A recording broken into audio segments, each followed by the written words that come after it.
Hey there, everybody. Pastor John here with a question. How should believers meditate?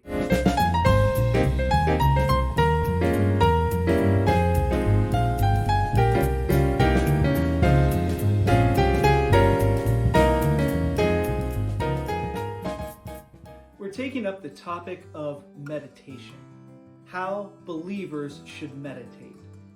But before we look at how, we have to acknowledge that there are two opposite and contradictory views that both live under the name meditation.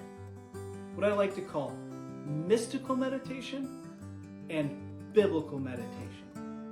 Mystical meditation has been practiced for centuries by Eastern religion and the occults as a way to become self-aware, enlightened, detach from the pain of life, and have spiritual experiences through altered state of consciousness.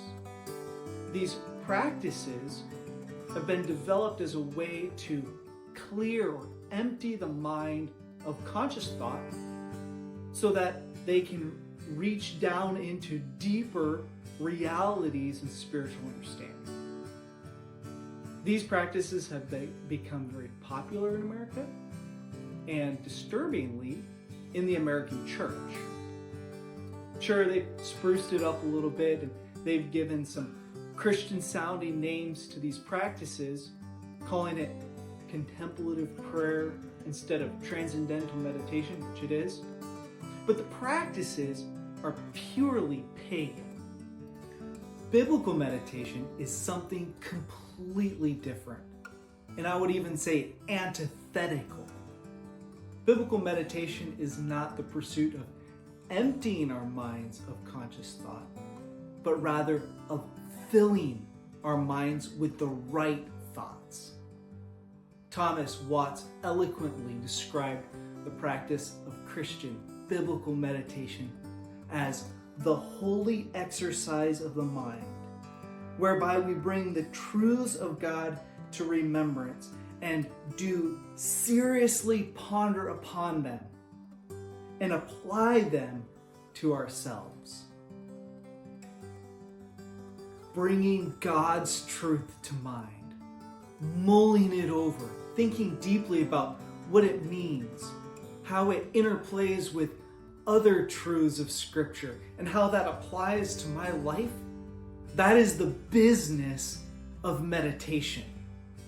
God calls us to meditate, to discipline ourselves, not just to read His Word, not just to study it, but to devote special time in our day to actually think about it.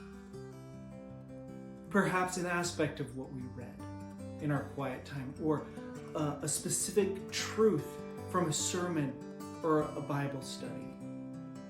Meditating on the God of all truth and the truths of God has three main goals.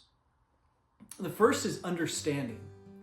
To understand anything well takes disciplined and careful thought. Secondly, to fuel our affections. The more time we spend thinking about our great God, who He is, what He's done for us, His grace, His promises, eternity, the more our love for Him will be stirred. And thirdly, to motivate obedience. Joshua was commanded by God in Joshua 1:8. This book of the law shall not depart from your mouth, but you shall meditate in it day and night, that you may observe to do according to all that is written in it. Until next time, may the word of Christ dwell in you richly in all wisdom.